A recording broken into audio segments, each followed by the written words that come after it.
Assalamualaikum warahmatullahi wabarakatuh. Bismillah, alhamdulillah, wassalatu wassalamu ala rasulillah wa ala alihi wa sahbihi wa mawala. La haula wa la quwata illa billah. Amma ba'du.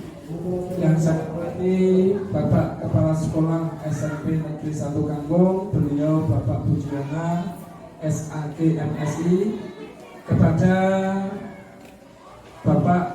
Bapak Ibu Guru Dewan Guru SMP Negeri 1 Kangkung yang saya hormati.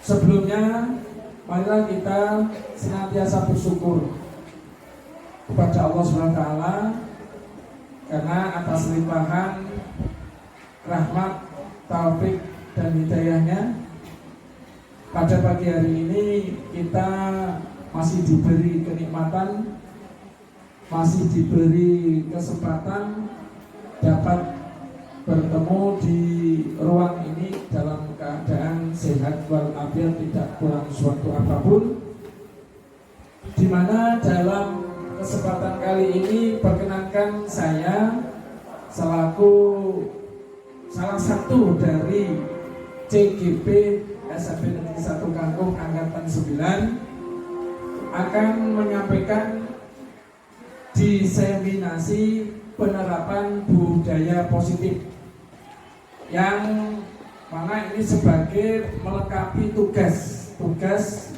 saya dalam rangka mengikuti CGP Angkatan 9. Salam dan bahagia, salam damai sejahtera, Om Swastiastu, Namo Buddhaya, salam kebajikan.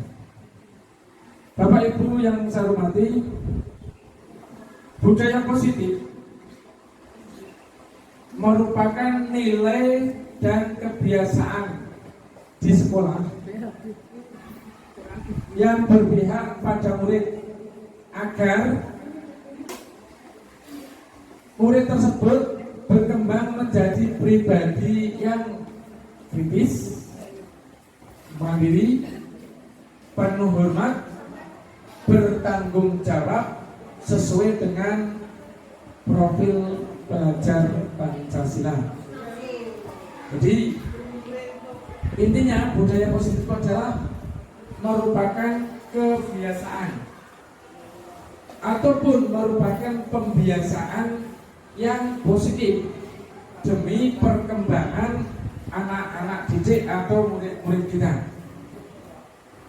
Kemudian topik inti dalam budaya positif ada beberapa, ada 6 hal yang dalam budaya positif ini yang akan dibicarakan. Yang pertama adalah disiplin positif dan nilai-nilai kebajikan universal. Selanjutnya adalah teori motivasi, hukuman, penghargaan, restitusi, keyakinan kelas, kebutuhan dasar manusia, 5 posisi kontrol, dan yang terakhir adalah segitiga restitusi. Baik Bapak Ibu, kita awali pada poin yang pertama, yaitu disiplin positif dan nilai-nilai kebajikan universal. Namun sebelumnya saya ingin minta bantuan dari Bapak Ibu Guru yang ada di sini. Mohon bantuannya Pak Juan, mungkin Pak Juan depan, dan satu lagi Pak Ida, monggo.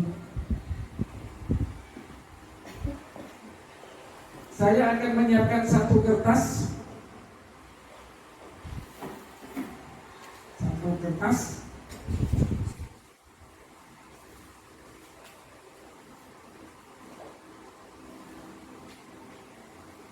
ini satu kertas ini. Coba Pak Idam, panjenengan ditulis di kertas itu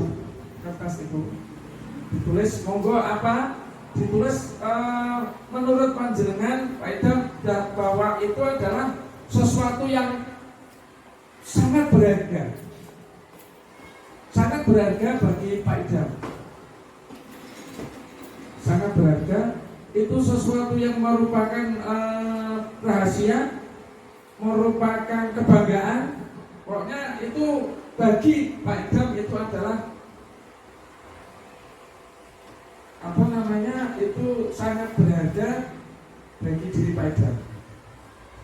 Oke, sampai Pak Idam.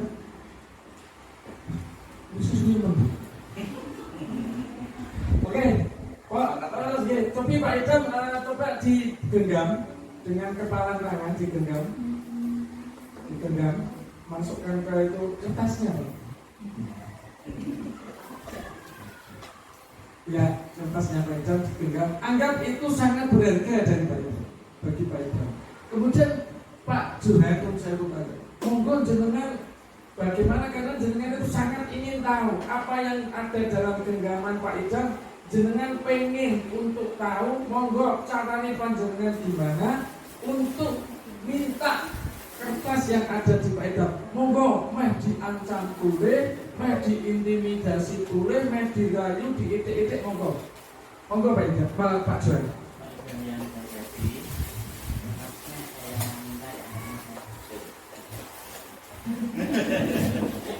Nanti tak kasih uang 10.000 Pak. Ya, lagi. Iya caranya, pokoknya gimana caranya? Kayak gali motor. Motor-motoran oke. Motor nggak mau, mungkin mobil-mobilan. Kalau tidak mau spring beta. Oke, terima kasih. Terima kasih. Monggo, dengan kembali ke tempat duduk. Aplaus untuk Pak Idam dan Pak Juan. Bapak Ibu, dari ilustrasi di depan yang diperagakan oleh Pak Idam dan Pak Juan, di situ ada tadi struktur kertas yang ada di depan, simpan dalam kepala Anda.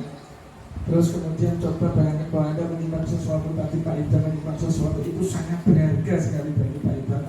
Kemudian Pak Juan selaku teman, karena mungkin sudah dekat, sudah apa ini, sudah istilahnya kawan akrab, dia melihat Pak Juan itu melihat Pak Idam menggenggam itu dengan sangat erat. Itu apa? Kepo dalam bahasa anak milenial, kepo. Akhirnya merayu dengan berbagai cara untuk tahu apa yang dipegang oleh Pak Idam tersebut. Tadi boleh membujuk, menghakir, memarahi, menggoda, menggelidik, membujuk dengan kemudian iming-iming 10.000 nggak bisa, kemudian naik menjadi apa tadi? Motor nggak bisa, naik menjadi spring bed, kemudian malah kulkas itu, tapi tetap Pak Idam nggak mau. Nah, apa yang kita bisa kesimpulan tadi ini Bapak Ibu? Jadi setiap manusia itu adalah pemegang kontrol atas diri sendiri. Jadi saya, panjenengan itu yang megang kontrol atas diri kita sendiri, tidak orang lain. Tidak ada. Walaupun misalkan panjenengan itu diintimidasi, diancam, kalau kontrol panjenengan itu memang kuat, karena itu berharga, enggak ya enggak. Ketika panjenengan mengasihkan, berarti kontrol panjenengan memang ingin mengasihkan. Ya. Jadi kemungkinan misalkan tadi Pak Idam itu sangat dia menyimpan, tidak boleh ada yang tahu. Andaikan yang disimpan Pak Idam itu kok boleh bisa, berarti memang ada sesuatu yang disimpan itu boleh dikasih orang lain. Berarti tetap kontrol itu ada pada Pak Idam dari ilustrasi tadi. Dan di sini berlaku untuk semua orang. Dan kita semua itu adalah memegang posisi kontrol kita sendiri. Kita yang memutuskan iya atau enggak. Kita yang memutuskan mau kemana, pergi kemana, mau melakukan apa, memutuskan apa. Tentu saja dengan berbagai pertimbangan yang menurut kita baik.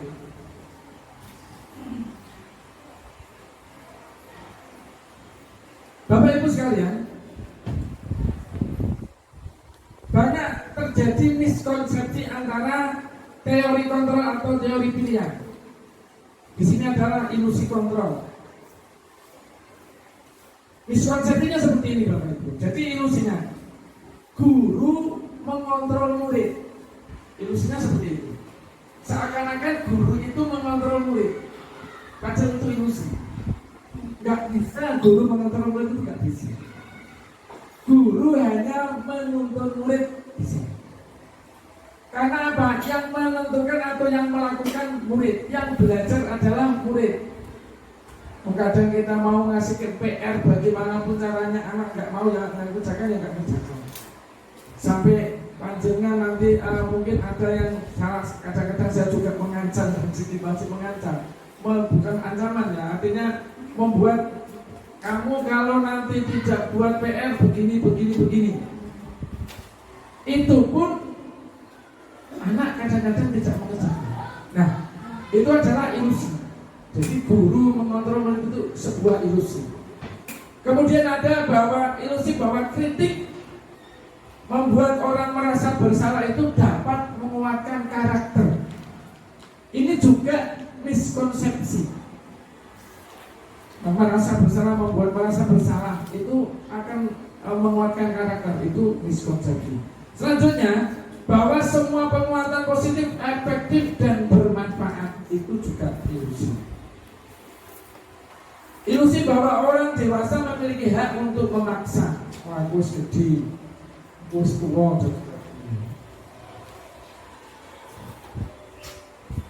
Nah, Bapak Ibu, ada perubahan paradigma stimulus respon teori kontrol atau teori pilihan. Siapa sih yang sesungguhnya memiliki kontrol itu? Ada ini stimulus respon. Stimulusnya yang kiri ada tabel, yang kiri stimulus respon, yang kanan teori kontrol. Nanti kita bersama belajar akan bisa perbedaannya. Yang kiri kita mencoba mengubah agar orang berpandangan sama dengan kita. Kadang-kadang kita ada yang memaksakan. Misalkan saya punya pandangan tentang sesuatu ini A. Kadang saya mau memaksakan agar orang-orang itu sama dengan pandangannya dengan saya, bahwa hal ini adalah A, bukan B, bukan C, bukan D. Tetapi sebenarnya salah. Kalau teori kontrol atau teori pilihan, kita berusaha memahami pandangan orang lain. Jadi kita harus paham, walaupun saya memahami sesuatu itu A, mungkin orang lain paham sesuatu itu bukan A, mungkin B, yang lain mungkin A dan B, yang lain mungkin malah berbeda sama sekali, C. Nah, ini adalah teori kontrol atau pilihan. Jadi tidak bisa menyamakan. Kemudian perilaku buruk dilihat sebagai suatu kesalahan. Ini stimulus respon yang seperti yang sudah kita biasanya seperti itu. Bahwa perilaku itu adalah perilaku buruk, itu adalah suatu kesalahan. Tetapi kalau teori kontrol bukan. Perilaku atau semua perilaku itu memiliki tujuan. Kok bisa perilaku buruk itu tujuan? Kadang-kadang Bapak Ibu mohon maaf, anak-anak berperilaku buruk itu pasti ada tujuannya. Misalkan anak-anak berperilaku dia terlambat terus, pasti itu ada sesuatu yang tidak terpenuhi dari anak tersebut sehingga dia terlambat. Tapi kadang-kadang kita memandangnya pas saat itu anak kok terlambat terus, itu pasti orang niat. Dia nggak niat sekolah dan sebagainya. Tapi kadang-kadang perilaku anak tersebut terlambat bisa juga ada penyebab lainnya. Kemudian orang lain bisa mengontrol saya. Ini stimulus respon. Tapi hanya Anda. Kalau teori kontrol itu hanya Anda yang bisa mengontrol. Hanya diri kita yang bisa mengontrol diri kita sendiri. Hanya kita sendiri. Kemudian saya bisa mengontrol orang lain, stimulus respon. Tetapi dalam teori kontrol tidak bisa mengontrol. Anda tidak bisa mengontrol orang lain. Kemudian dilanjutkan, pemaksaan ada pada saat bujukan gagal. Jadi yang dipraktekkan Pak Juan, pemaksaan ada pada bujukan yang gagal. Teori kontrol, kolaborasi dan konsensus menciptakan pilihan-pilihan baru. Jadi dengan kolaborasi dengan teman-teman, nanti kita akan ada pilihan-pilihan karena ada pemikiran-pemikiran yang dari teman itu. Oh, kalau menurut saya ini, ada pilihan-pilihan. Kemudian yang terakhir dari stimulus respon itu berpikir menang kalah, menang atau kalah. Saya menang, kamu kalah. Saya kalah, kamu menang. Jadi kalau nggak menang ya kalah, nggak kalah ya menang. Tapi kalau teori kontrol tidak, model berpikirnya semua menang. Jadi saya menang, orang lain menang, kita semua menang. Itu menang itu untuk teori kontrol. Kemudian Bapak Ibu, sekarang sebenarnya apa sih disiplin itu? Kita beralih ke disiplin. Nah, ada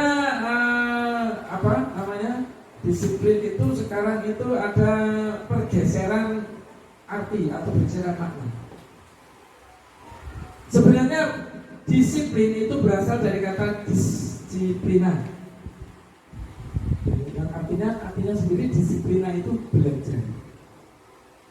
Disiplin mengacu pada disiplin diri yang memiliki tanggung jawab terhadap apa yang dilakukannya berdasarkan nilai-nilai yang diyakini. Berarti belajar untuk bertanggung jawab dengan nilai-nilai yang diyakini. Tetapi pergeseran yang sekarang ini, disiplin itu adalah pasti akan berkait dengan peraturan-peraturan.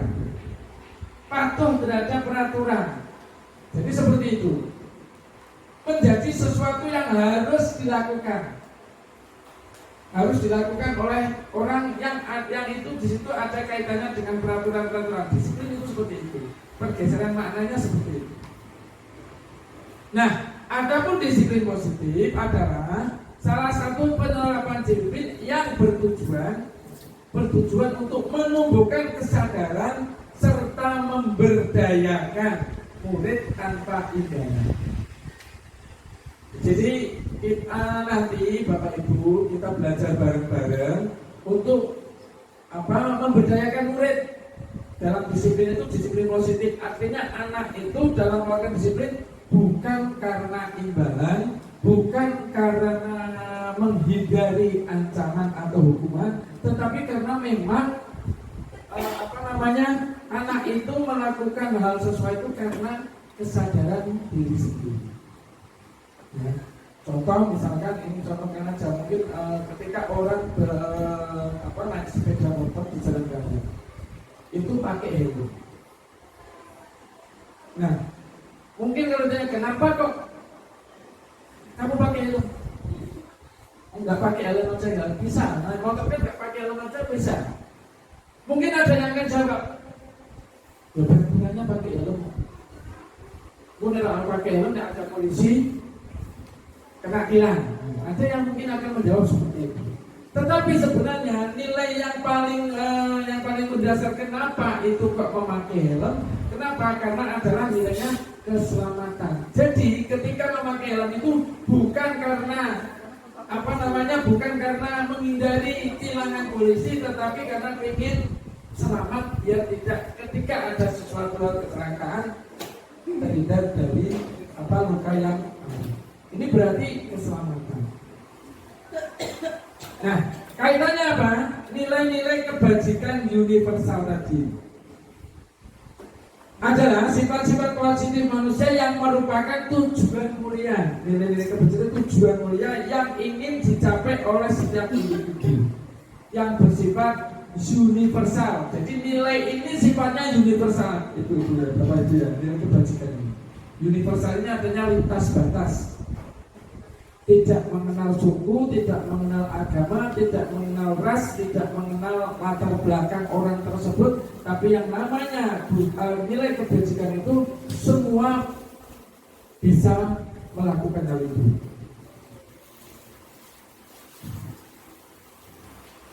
Sekarang teori motivasi, hukuman, dan penghargaan serta restitusi. Bapak Ibu, seringkali kita mendengar kata motivasi. Bapak Ibu juga saya yakin sudah sering mendengar kata motivasi. Mungkin Bu Alita bisa sedikit motivasi itu apa Bu? menurut Balita? Dukungan atau dorongan untuk mencapai sesuatu. Pak Yusuf mungkin ada lagi? Sama. Jadi motivasi adalah sesuatu hal yang menyebabkan orang itu melakukannya. Jadi sesuatu hal yang menyebabkan orang itu melakukan. Motivasi. Misalkan anak-anak berangkat sekolah tiap pagi, itu motivasinya apa? Motivasinya adalah mencari ilmu atau motivasinya belajar, maka dia berangkat ke sekolah untuk belajar. Jadi salah satunya itu. Nah, di sini teori motivasi itu ada 3. Motivasi eksternal, motivasi internal, mohon maaf ya. Dan motivasi ada 2, mohon maaf. Ada eksternal dan internal. Jadi kalau motivasi eksternal itu adalah motivasi yang datangnya dari luar, dari orang lain. Tapi kalau motivasi internal itu adalah datangnya dari diri sendiri.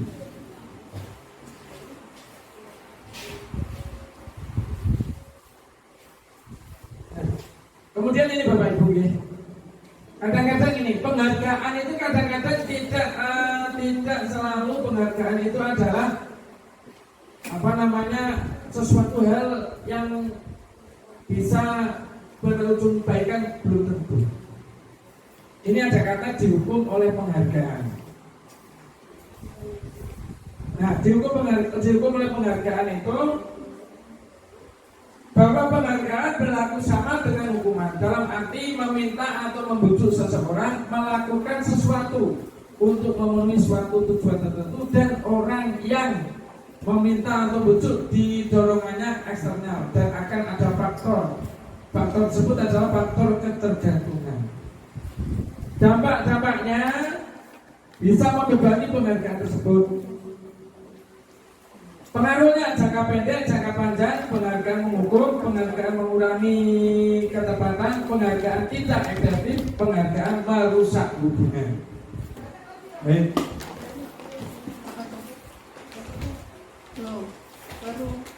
Bagaimana sih dihukum oleh penghargaan itu? Penghargaan menurunkan kualitas, penghargaan mematikan kreativitas, penghargaan mengurangi motivasi intrinsik. Jadi kalau penghargaan yang dihukum oleh penghargaan itu bahkan malah tidak baik, tapi bahkan mengurangi kreativitas, mengurangi motivasi intrinsik.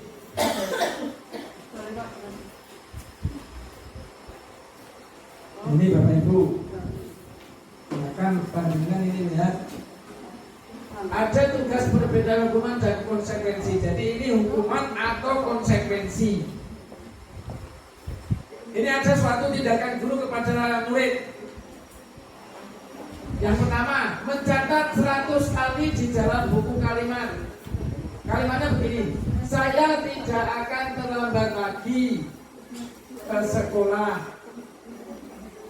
Ini mencatat di buku 100 kali. Nah, menurut panjenengan ini hukuman atau konsekuensi? Pak Juan, hukuman. Ya, hukuman nggih, hukuman. Yang kedua, lari mengelilingi lapangan basket 2 kali karena terlambat hadir di sekolah. Pak Yusuf, hukuman. Murid diminta untuk push up 15 kali karena tidak menggunakan masker ke sekolah. Hukuman atau konsekuensi? Hukuman. Konsekuensi, Bu. Murid diminta untuk push up 15 kali karena tidak menggunakan masker ke sekolah. Bukan konsekuensi. Oh, lah yang tidak menggunakan masker ke sekolah, kemudian murid diminta untuk push up 15 kali. Hukuman atau konsekuensi, Bu? Hukuman. Menggantikan kertas tugas teman yang telah dicoret-coret. Konsekuensi. Oh, ini konsekuensi nggih, konsekuensi. Karena si anak tersebut mencoret-coret milik temannya, kemudian menggantikan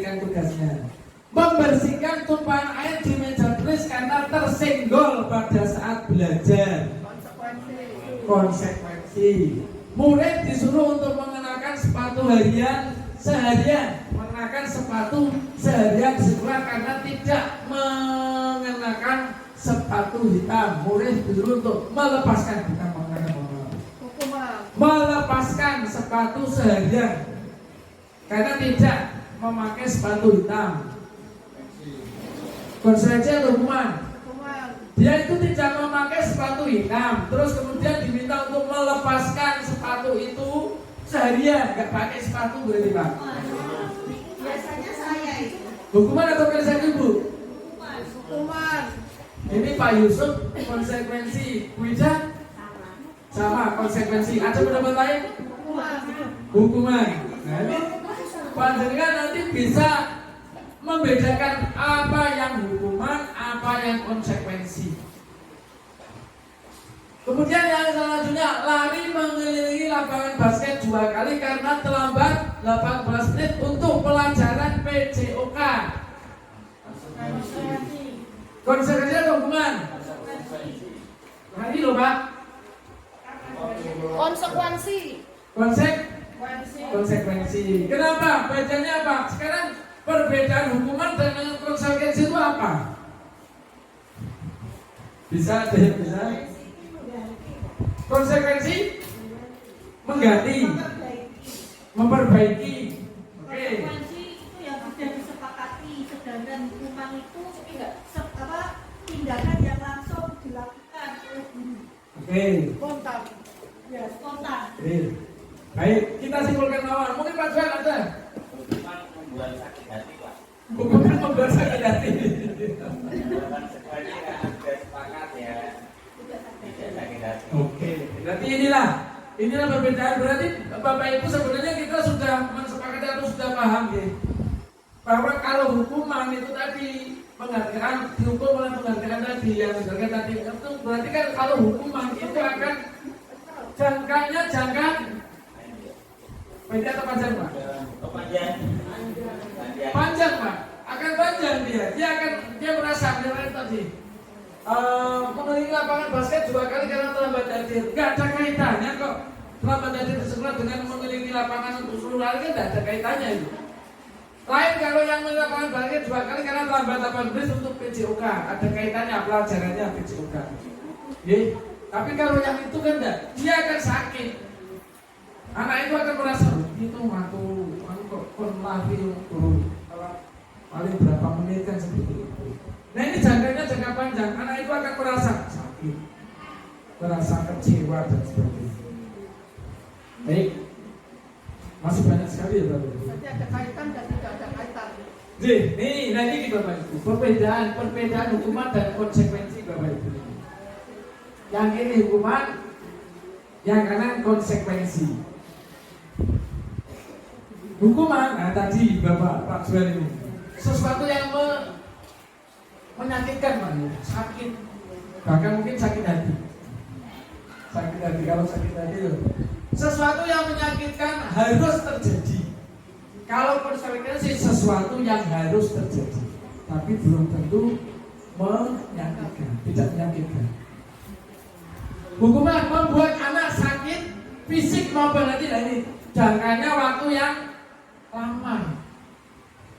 Bahkan mungkin kalau anak itu sudah lulus ini aja pun masih ingat dengan hukuman dari Bapak Ibu gurunya. Mungkin dari Pak Johan pernah menghukum saya seperti ini, akan ingat Bapak Ibu. Nah kalau konsekuensi membuat anak tidak nyaman hanya tapi dalam jangka waktu yang pendek tadi seperti tadi. Menumpahkan karena nggak sengaja kesenggol ya. Anak hanya diminta silakan bersihkan, bereskan. Jadi seperti itu. Tidak apa-apa, itu sudah setelah selesai menumpahkan, selesai pekerjaannya selesai sudah. Nggak akan berbekas lagi pada rakyat. Kemudian hukuman anak membenci kedisiplinan. Kalau konsekuensi anak menghargai. Kemudian kalau hukuman paksaan, jadi dipaksa, tadi lari, mencatat 100 kali. Tapi kalau konsekuensinya adalah stimulus atau tanggapan, Kemudian hukuman mendorong untuk anak menyakiti diri sendiri. Kemudian kalau konsekuensi bedanya mendorong anak agar mudah menyesuaikan diri. Dan sampai terusnya marah, rasa bersalah, dipermalukan, merasa tak dihargai, itu kalau hukuman. Sedangkan kalau konsekuensi kehilangan hak, dibuat tidak nyaman, diasingkan untuk sementara. Nah, bagaimana untuk hukuman seksual ini bagaimana kita untuk melakukan anak ketika ada hukuman atau konsekuensi? Karena kalau dilihat itu semuanya itu sangat beda tipis. Nah, Bapak Ibu, ada yang namanya restitusi. Nah, mungkin ini bagi saya sendiri, mohon maaf kalau bagi saya sendiri Bapak Ibu, restitusi pun itu bagi saya itu hal yang baru. Ya baru saya dapatkan ini ya. Saya juga ketika mendapatkan restitusi, apa sih restitusi itu? Bingung saya restitusi. Nah, kita sama-sama belajar Bapak Ibu, saya belajar, panjenengan juga, ayo sama-sama belajar. Restitusi itu sebenarnya apa Bapak Ibu? Proses menciptakan, mengkondisikan bagi murid untuk memperbaiki kesalahan mereka, sehingga mereka bisa kembali pada kelompok mereka dengan karakter yang lebih kuat dari sebelumnya. Ini adalah teori dari Al-Mukarram Gosen. Ini diungkapkan pada tahun 2004. Kemudian selanjutnya, lebih jauh Gosen itu mengungkapkan bahwa restitusi itu merupakan proses kolaboratif. Ya, proses kolaboratif untuk mengajarkan murid apa? Untuk mencari kesadaran diri, mencari solusi untuk masalah mereka. Jadi ketika anak tersebut salah, anak itu diajari untuk mencari solusi sendiri dari kesalahan mereka. Jadi Bapak Ibu, kita hanya membantu murid untuk berpikir tentang orang seperti apa yang mereka ingin menjadi, atau tujuan mulianya, dan bagaimana mereka harus memperlakukan orang lain. Inti dari restitusi itu ini adalah ketika anak melakukan kesalahan, kita hanya membantu anak itu menyadari kesalahannya apa. Terus kemudian kenapa anak tersebut bisa melakukan kesalahan itu, dan anak kita bantu untuk menuntun anak tersebut mencari apa yang dicari solusinya, jalan keluarnya, agar anak tersebut bisa mencari atau mempertanggungjawabkan kesalahan tersebut dengan mencari solusinya, sehingga anak tersebut menjadi menyadari diri. Oh iya, saya salah karena begini. Dan merugikan orang lain serta bagaimana. Dia akan sadar. Ketika dia sadar, dia akan mencari solusinya yang terbaik dari yang sudah ada. Baik.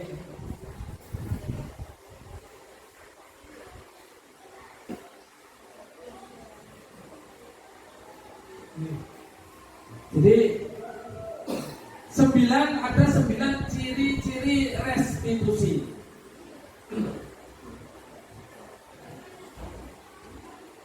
Restitusi ada ciri-cirinya yang 9. Yang pertama, Bapak Ibu, bahwa yang pertama itu bahwa restitusi itu bukan untuk menebus kesalahan.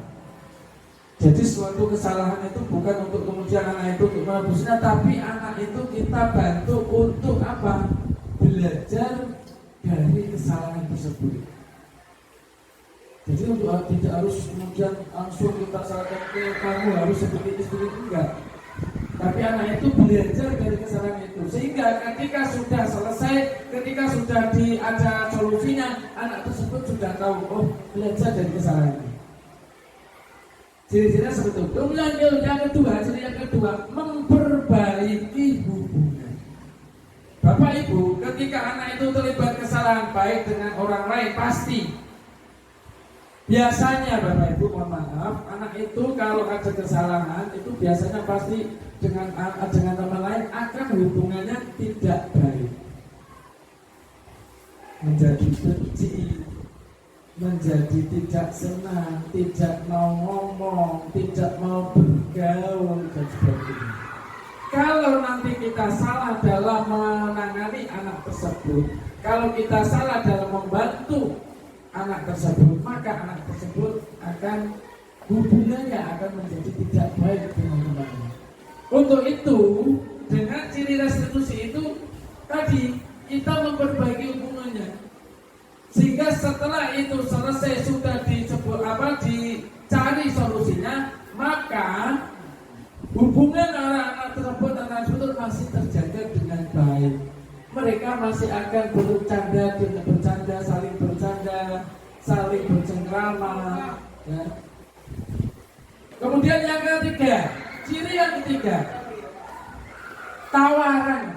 Restitusi itu tawaran, bukan paksaan. Kalau paksaan tadi apa? Hukuman Bapak Saudara, hukuman. Kalau paksaan itu hukuman.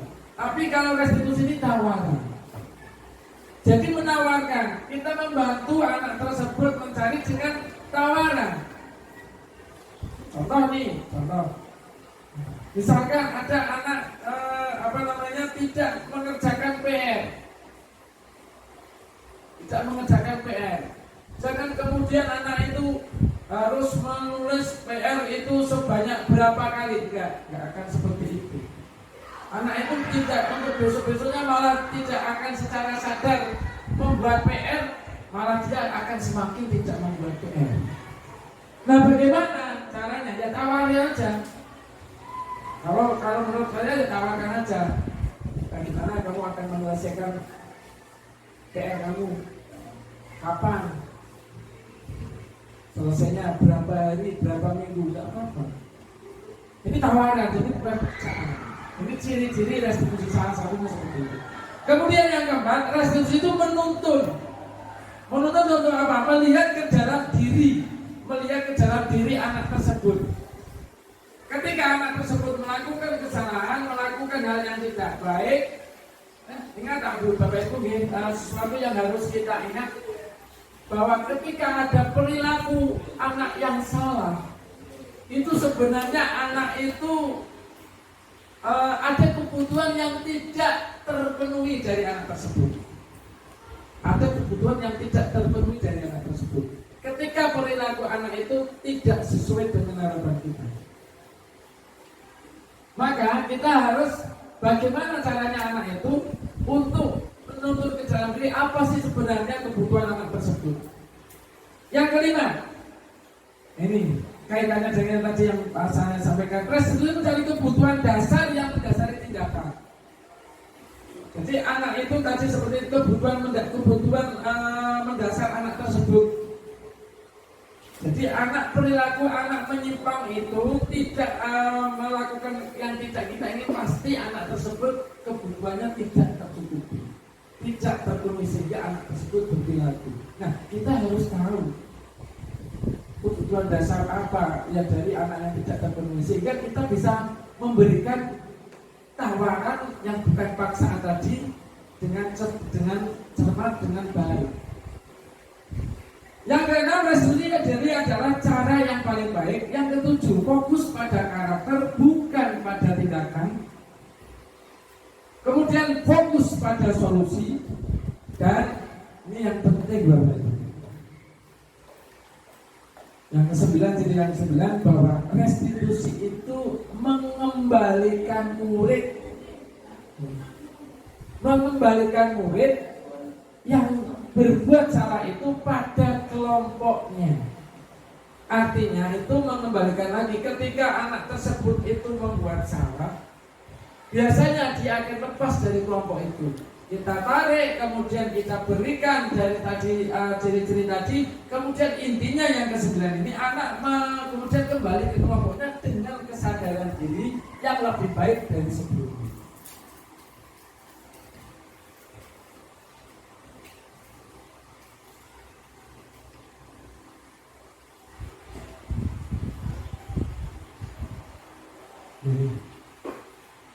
Jadi ada tadi saya menyampaikan bahwa perilaku anak yang menyimpang atau tidak sesuai itu biasanya ada anak yang kebutuhan anak itu tidak terpenuhi. Perlu kita mengetahui kebutuhan manusia itu apa. Nah di sini ya, kebutuhan dasar manusia. Ini ada 5 kebutuhan dasar manusia. Ini teorinya dari Al-Mukarram Abraham Maslow. Lagi itu Maslow, sangat terkenal sekali. Ya. Apa sih kebutuhan dasarnya? Kebutuhan dasar itu adalah kebutuhan dasar yang pertama adalah kasih sayang. Kasih sayang, ya, itu cinta dan kasih sayang. Itu kebutuhan dasar manusia yang pertama. Setiap manusia itu pasti butuh cinta, butuh kasih sayang.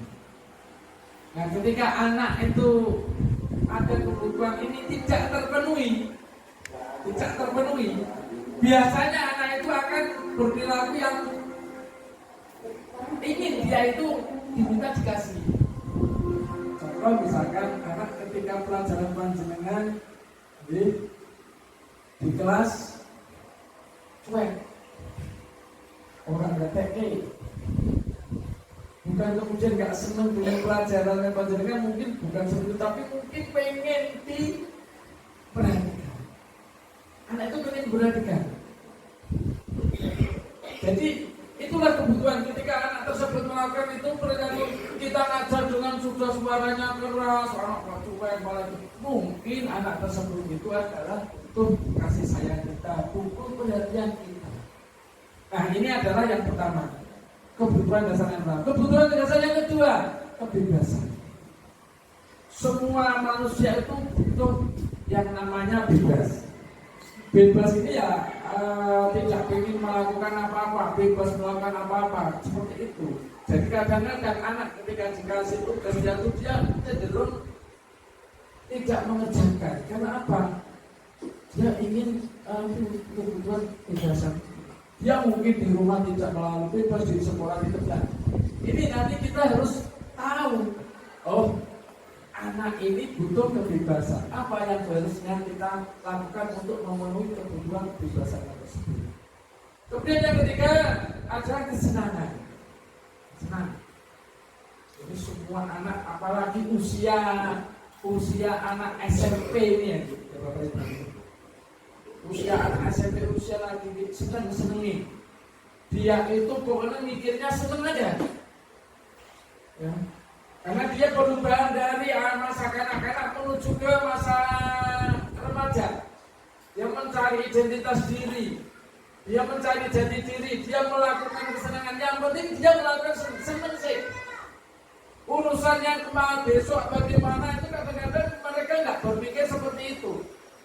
Ketika anak tersebut diajak, temannya diajak, ayo gini, yang penting itu seneng. Biasanya anak itu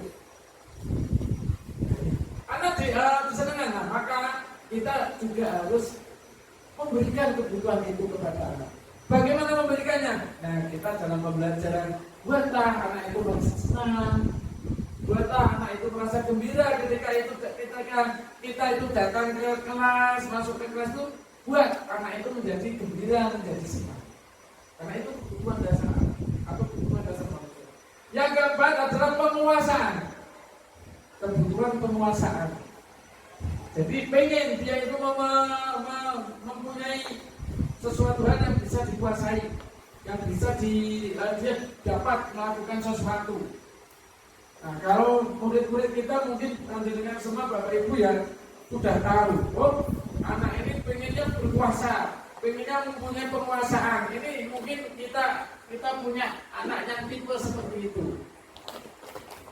Dan saya yakin Bapak Ibu sudah paham dan untuk penguasaan itu sudah paham siapa-siapa anaknya. Kemudian yang terakhir adalah kebutuhan yang kelima adalah bertahan hidup. Bertahan hidup itu ya makanan, tempat tinggal, pakaian, keamanan, kesehatan. Ya. Jadi itu bertahan hidup.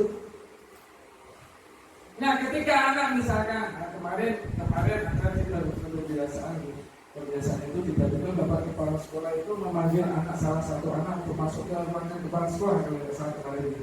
Itu ternyata bapak kepala sekolah memperhatikan kebutuhannya. Kita hidup itu. Ternyata anak itu sepatunya, bapak ibu. Setelah saya tanya itu sepatunya yang dipakai itu depannya itu sudah sobek mengkap-mengkap gitu, tapi masih dipakai. Nah ini perlu kita juga permasalahan ini. Dia berarti bertanya hidupnya tadi bertanya hidup kan masalah makanan, tempat tinggal, pakaian. Anak ini butuh. Jadi butuh pakaian atau butuh sandal yang ini, karena sepatu ini kan tiap hari harus dipakai anak tersebut. Ini, oke. Jadi ketika Bapak Ibu, ketika kita menguasai atau kita memahami, menyadari 5 kebutuhan dasar manusia itu, nanti kita akan bisa menentukan dalam melakukan restitusi kepada siswa itu, apa sih solusi yang terbaik untuk anak kita? Apa sih jalan keluar yang terbaik untuk masalah yang dihadapi oleh anak kita? Sehingga, mohon maaf, anak itu kemudian menyadari kesalahannya. Jadi menyadari, tidak kemudian harus menebus kesalahannya, enggak, tetapi menyadari kesalahannya. Baik Bapak Ibu ya. Nah, ada lagi Bapak Ibu. Di sini ada 5 posisi kontrol. Ketika kita melakukan atau penanganan kepada siswa, ketika anak itu melakukan kesalahan, ada 5 posisi kontrol. 1, posisi penghukum. 2, posisi membuat merasa bersalah. Ketiga adalah posisi sebagai teman. Kemudian yang keempat, posisi sebagai pemantau. Dan yang terakhir adalah posisi yang paling baik ini adalah sebagai manajer. Bagaimana sih Bapak Ibu ilustrasinya? Baik, kita coba ilustrasinya ini. Posisi penghukum.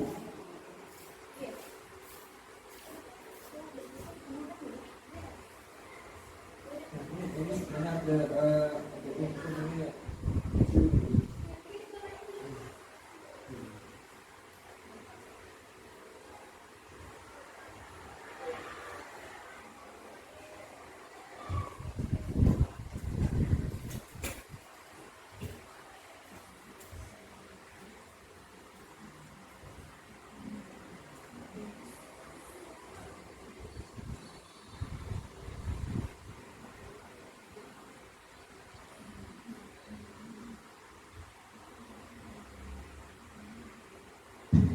Baik Bapak Ibu, posisi penghukum. Cirinya posisi penghukum itu adalah tindakan dari tindakan gurunya. Contoh begini, memarahi, menghenti, menyakiti, menunjuk-nunjuk, menyindir. Ini sebagai penghukum. Dampak bagi murid bagaimana kalau penghukum? Murid menjadi pendendam. Jadi murid itu pendendam. Dia mendendam sangat, kemudian akan mendendam karena dia dihardik, dibentak-bentak dengan suara yang keras dan sebagainya. Itu dia akan menjadi dendam. Kemudian tidak menyukai guru atau mapel yang diampu. Misalkan saya itu bentak-bentak anak, pasti anak itu tidak akan suka dengan saya dan juga tidak suka dengan mapel saya. Akibatnya anak itu tidak akan masuk di pembelajaran saya.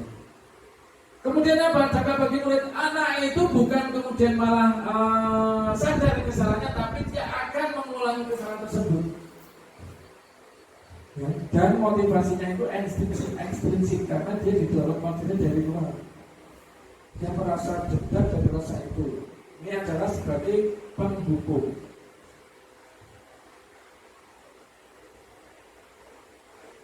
Kemudian untuk yang posisi membuat bersalah, merasa bersalah. Posisi merasa bersalah contohnya begini, misalkan ada anak misalkan biasanya ini Bu Ijeng biasanya. Bu Ijeng ini kan sering bersinggungan dengan siswa. Contohnya Bu Ijeng ini jaga. jaga kita istimewa ini, jaga melakukan kesalahan. Muncul begitu.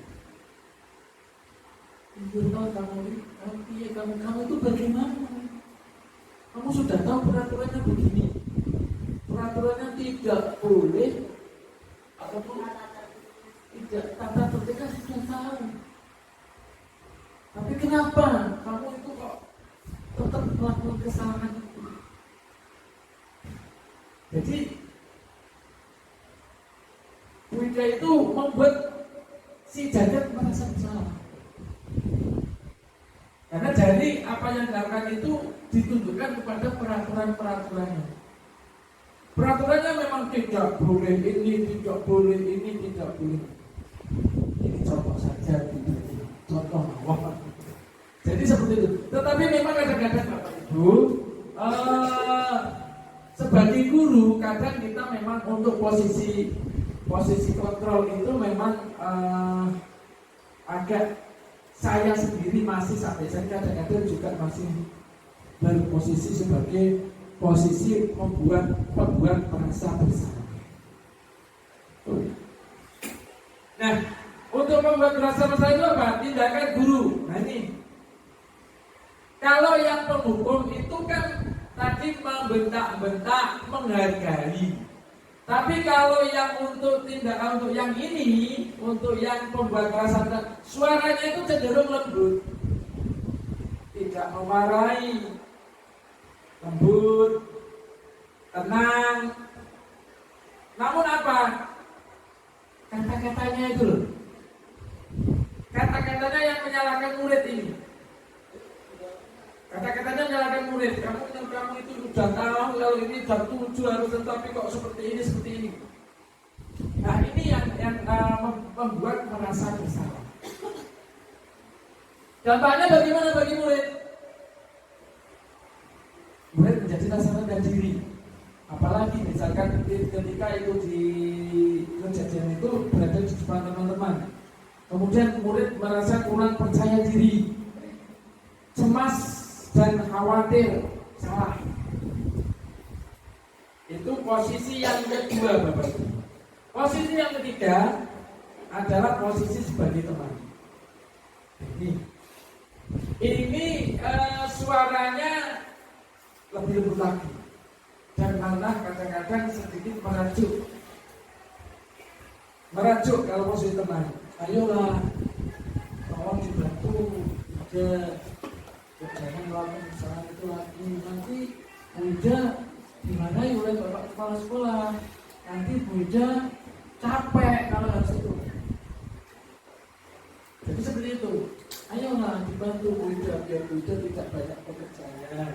Itu biar Buja tidak terlalu terus. Nah, itu kan berarti kan posisinya seperti sebagai teman gitu. Minta ayolah.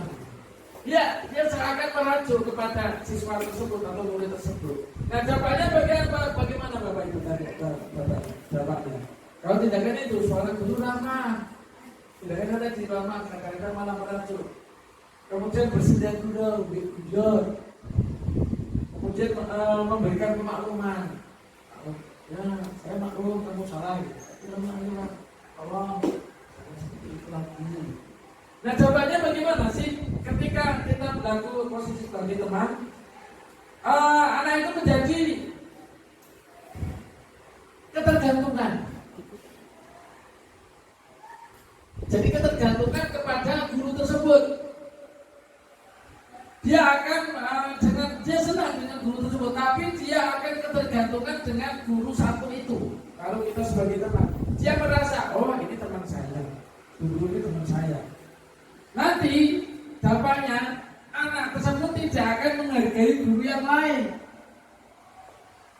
Dia akan lebih mendengar dari guru tersebut. Karena menurut anak tersebut itu teman saya, yang lain bukan teman saya. Itu posisi yang ketiga, Bapak Ibu. Posisi yang keempat adalah posisi pemantau atau monitor. Tindakannya apa? Suara guru datar saja, tidak emosional, tidak mendayu-dayu, tidak merajuk, tidak lembut, tidak guyon. Kemudian apa? mengarahkan murid berdasarkan peraturan dan konsekuensi. Nah, ini konsekuensi. Ini pemantau karena manajer. Apa pemantau ya belum mau disebut. Pemantau atau monitor. Tidak dihadapkan. Ini sudah ada peraturannya begini, konsekuensinya begini. Misalkan peraturannya tidak boleh memakai sepatu putih. Konsekuensinya apa? Ini adalah monitor. Ini data kepada anak tersebut data. Memantau dan kemudian mencatat. Nah, dampaknya apa Bapak Ibu? Orientasinya pada konsumsi atau hadiah tanpa memahami nilai kebajikan yang dituju. Jadi anak itu hanya oh ya seperti ini, oh tidak boleh pakai sepatu putih dan sebagainya. Hanya itu kok, tapi nilai kebajikannya untuk menghargai diri sendiri itu enggak ada. Karena kalau memakai sepatu selain hitam itu karena itu memang peraturan, tapi itu menghargai diri sendiri, menghargai diri terhadap peraturan tersebut. Yang terakhir Bapak Ibu adalah posisi manajer, berlaku posisi manajer. Ini dari 5 tadi ada penghukum, ada teman, ada merasa bersalah, pemantau. Ini yang paling mencakup semua dan yang paling baik, yaitu posisi manajer. Tindakan gurunya apa? Suaranya netral. Suaranya tidak emosi, tidak kemudian suaranya menghati, tidak lembut, netral saja. Biasa saja seperti ngobrol. Kemudian tidak terlalu ramah. Jadi tidak terlalu ramah. Karena posisinya seperti itu. Kemudian guru bertanya bagaimana, apa yang membuat kamu salah, latar belakangnya apa, diajak cerita, kemudian guru membuat kesepakatan. Oke, kalau kamu salah, sekarang apa yang harus kamu lakukan untuk memperbaiki kesalahan tersebut, bagaimana caranya, nilai apa yang ingin kamu lakukan. Nah, ini adalah membuat kesepakatan. Dampaknya bagaimana bagi murid? Murid menjadi motivasinya itu dia dari intrinsik atau dari dalam. Dia menjadi menyadari akan kesalahannya, menyadari akan nilai yang harus dia yakini. Oh, saya salah dalam hal ini. Kalau saya lakukan terus hal ini, maka akan menyebabkan saya tidak baik. Saya harus menghargai teman, saya harus menghargai diri sendiri, saya harus bertanggung jawab dan sebagainya sesuai dengan kesalahan dari si anak tersebut. Jadi Bapak Ibu, itu adalah beberapa penerapan budaya positif yang perlu kita kembangkan di sekolah kita dengan tujuan bagaimana Bapak Ibu di awal-awal tadi bahwa kita menuntun atau mengembangkan karakter anak sesuai dengan tumbuh kembang anak tersebut, sehingga nanti anak tersebut bisa mandiri, ya, kemudian bertanggung jawab, bernalar kritis sesuai dengan profil pelajar Pancasila. Itu sehingga perlu, ayo kita bersama-sama di sekolah ini dengan dukungan dari segala panjenengan, dari dukungan panjenengan, dukungan dari Bapak Kepala Sekolah, dukungan dari yang ada di sini, aset-aset yang ada di sekolah. Mari kita wujudkan sekolah kita ini menjadi sekolah yang berbudaya atau yang mengutamakan budaya positif atau karakter positif, sehingga nanti anak kedepannya akan menuju keselamatan dan kebahagiaan tertinggi sesuai kodrat zaman dan kodrat alam anak tersebut. Demikian yang bisa saya aturkan untuk masalah budaya positif, untuk masalah teori posisi kontrol. Ada sesuatu lagi yang harus saya sampaikan di kesempatan yang baik ini. Jadi ini pernyataan-pernyataannya ini. Nah, ini tadi yang ada kaitannya dengan apa? Dengan posisi tadi. Apakah kita mau berperan posisi kontrol tadi? Pernyataan-pernyataan ini. Saya kecewa sekali dengan kamu. Kamu tidak pernah benar melakukannya. Ayolah. Jadi, Ayolah, lakukan demi ibu bapak. Ayolah, apakah kamu mau mendapatkan stiker bintang hari ini? Bagaimana kamu bisa menyelesaikan masalah ini? Kamu selalu paling yang terakhir. Kira-kira Bapak Ibu, pernyataan saya kecewa sekali dengan kamu. Di sana itu ada siapa yang mengatakan? Kira-kira dari 5 posisi kontrol tadi Bapak Ibu, kalau saya kecewa sekali dengan kamu, itu kira-kira sebagai apa? Penghukum? Pembuat merasa bersalah? Pembuat merasa bersalah. Iya. Kenapa? Saya kecewa sekali dengan kamu. Jadi anak itu seakan-akan dia salah benar gitu. Jadi kamu tidak pernah benar melakukannya. Dari kamu tidak pernah benar melakukannya. Kira-kira sebagai apa? Posisi kontrolnya. Pemantau atau penghukum? Memantau. Kamu tidak pernah benar melakukannya. Ada kalimat seperti itu, pernyataan itu. Pak Yusuf, penghukum? Penghukum. Kamu tidak pernah benar melakukannya. Hukum. Terus kalau ini, ayolah, lakukan demi ibu, lakukan demi bapak. Sebagai apa? Teman. Ayolah, lakukan demi bapak, lakukan demi Buddha, kayak tadi contohnya. Lakukan demi Pak Johan, biar Pak Johan tidak dimarahi. Ini teman. Apakah kamu mau mendapatkan stiker bintang hari ini? Manajer, bukan manajer, pemantau.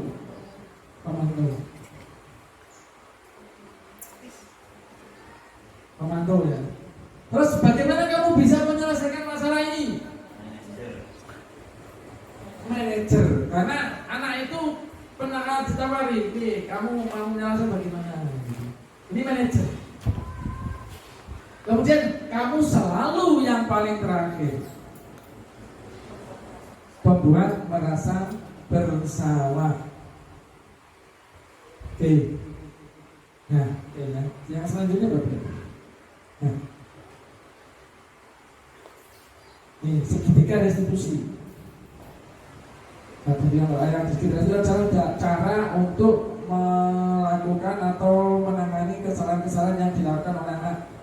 Segitiga restitusi ada proses dialog yang dijalankan oleh guru agar mendapatkan murid tersebut yang mandiri dan bertanggung jawab.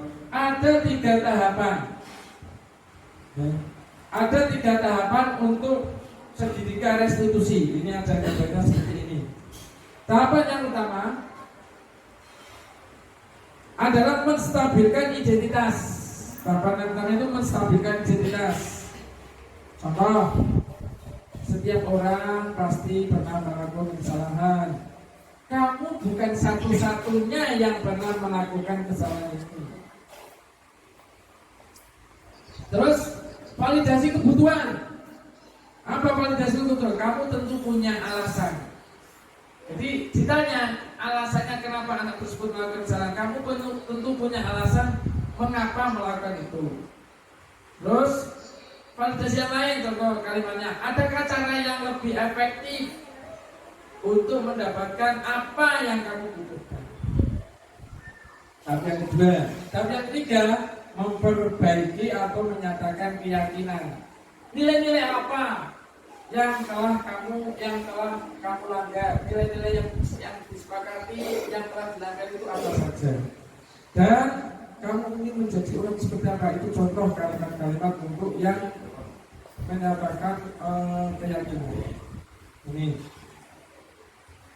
Ini menstabilkan identitas. Untuk membuat anak yang merasa gagal karena perbuatan menjadi positif terhadap dirinya.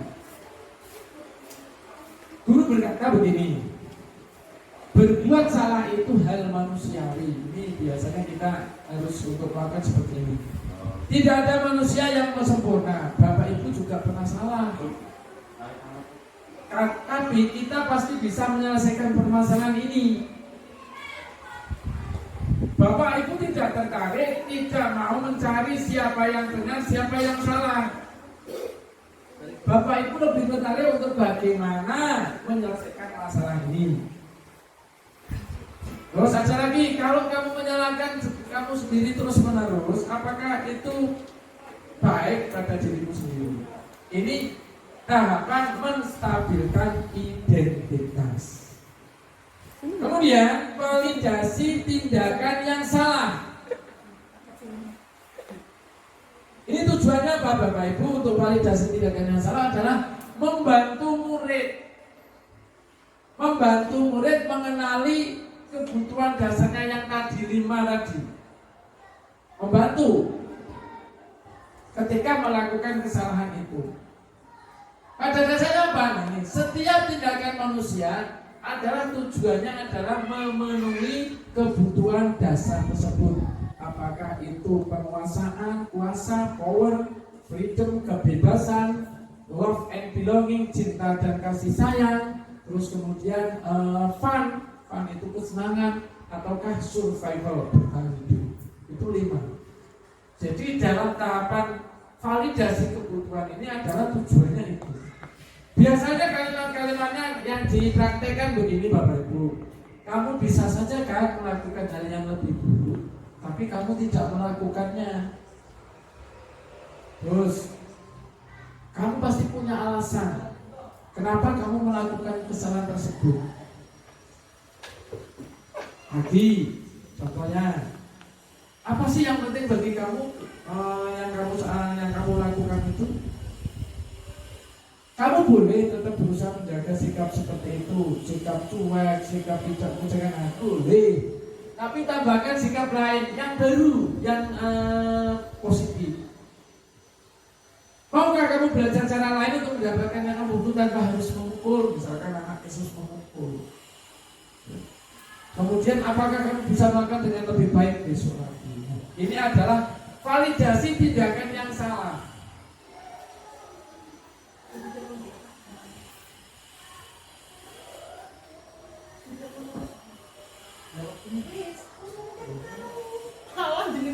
Oke, yang selanjutnya Bapak Ibu, yang terakhir adalah menanyakan keyakinan. Ini Anda melihat kesalahannya dihubungkan dengan norma sosial dan nilai-nilai yang mendasari manusia berinteraksi dengan orang lain. Ini keyakinan. Apa nilai-nilai yang kita percaya di kelas? Nilai universal apa yang telah kita sepakati? Terus kemudian setelah tahu nilai keyakinannya, anak diberi kesempatan untuk mencari solusi tersebut. Bapak Ibu yang saya hormati, demikian yang bisa saya sampaikan dalam kesempatan diseminasi penerapan budaya positif. Mudah-mudahan apa yang saya sampaikan ini bisa bermanfaat bagi kita semua. Bapak Ibu, mari kita berupaya sekuat mungkin, berupaya berkolaborasi, bekerja sama agar penerapan budaya positif di sekolah kita ini bisa berkembang lebih baik dengan dukungan dari panjenengan semua dan dukungan dari Bapak Kepala Sekolah dan dukungan dari aset-aset yang ada di sekolah kita, sehingga anak kita bisa menuju ke keselamatan dan kebahagiaan tertingginya sesuai dengan kodrat alam dan kodrat zaman murid-murid kita semua. Demikian Bapak Ibu, akhirul kalam. Wassalamualaikum warahmatullahi wabarakatuh.